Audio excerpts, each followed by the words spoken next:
What's good, YouTube? This video is going to be about a tip for women to have a more successful dating experience and how to ultimately get more men to be more serious about you and to take you seriously.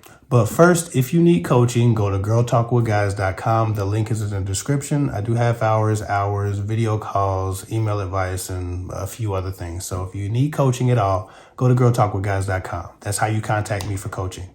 Not Instagram DMs, but girltalkwithguys.com. The link's down below. Moving on. The tip that I want to give women as far as having a successful dating experience or a more successful dating experience or even just being taken seriously by guys, right, is to always be improving. And you do that by asking for feedback. Many years ago, I was in a leadership program at work. And it was a year-long leadership program. They made us do all these different, very difficult tasks. They were very tedious and long-winded. The most difficult part of this leadership program was the shortest assignment I had. I did some big things for this particular leadership program that I was in that were beyond the scope of my job or anything I'd ever thought I'd be experiencing. But that wasn't the biggest thing, right? With all the challenges that they threw at me in this leadership program, the most challenging part of this program was asking for feedback, right? We had this assignment where we had to ask for feedback. We had to let our coworkers, our superiors, whomever we might work with and encounter, give us critiques.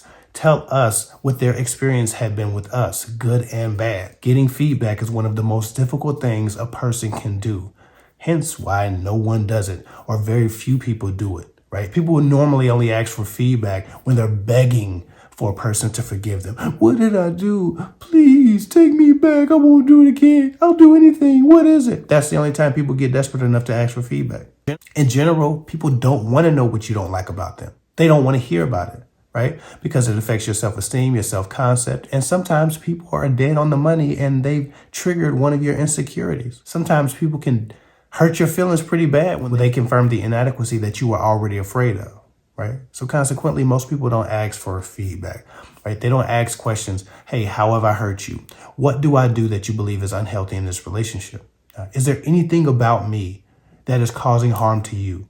Is there anything about me that can cause you to resent me long term? Do I have any unhealthy or toxic habits? Or if they've already broken up with a guy, if it didn't already work out but they're cordial, sometimes they still don't ask for feedback. Hey, what did I do that bothered you so much in our relationship? Not as a means to get back in, not as a means to start a conversation about maybe fixing things, but a genuine feedback question. What could I do better in relationships? In what scenario could I have been different that this relationship would have worked out from your perspective?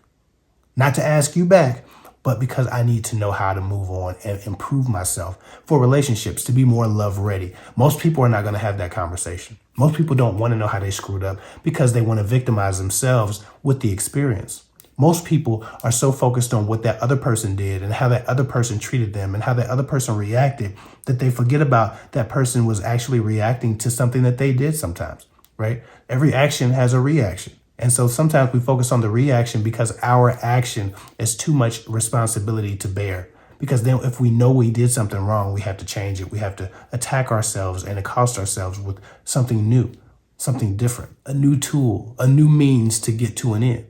Sometimes we don't think we're capable of change or evolution or growth, and that scares us. So we don't want to be reminded of what's wrong with us. So we don't ask for feedback. The most successful dating clients that I've had and the most successful women I've known who date and who've had great relationships and who've ultimately had the marriage and the family and everything that they want, those women who have come through a situation or a phase in life where they were not having success and asked for feedback, but not only asked for feedback, took the feedback, applied the feedback and made the changes, made the growth, made the evolutions. Some women are not patient at all. Some women are too emotional. Some women weaponize their emotions. Some women interpret everything said to them instead of just hearing the words and accepting the intended meaning behind the words that the guy uses. Some women make everything about them and monopolize every conversation or every conflict as some kind of attack on them. Some women have trust issues and go through phones and do this and do that. The point is that a lot of women do a lot of toxic, terrible things in their relationships. And because their partners are also unhealed and they also have issues, it's easier to focus on what was done to them and what they experienced, what was experienced through them, than what they've done, than what they've contributed, than what they've added to this relationship or this toxic soup. They go through relationship after relationship, getting no feedback, having no exit interviews. And then they wonder why every other relationship fails, every new relationship fails. Because you're compounding your toxicity, you're compounding your disappointment, you're compounding your failures, but you're not growing, you're not evolving, and you're not stretching yourself between experiences. Because you don't ask for feedback. You don't want to know what you do that's wrong. You don't want to know how you hurt. You don't want to know how you frustrate. You don't want to know how you infuriate. And then when you do hear these things, you're looking for ways to dispel them. You're looking for ways to invalidate those points. But guess what? Many of them are valid. If you want to have a better dating experience, you have to work on yourself. But if you don't know what you don't know, how can you do that? Asking for feedback is one of the most valuable things that I've ever learned to do. And to be quite honest, you have to relearn it over and over again in life. Because it's never comfortable asking for your flaws, asking for your transgressions, asking for your inadequacies to be read to you.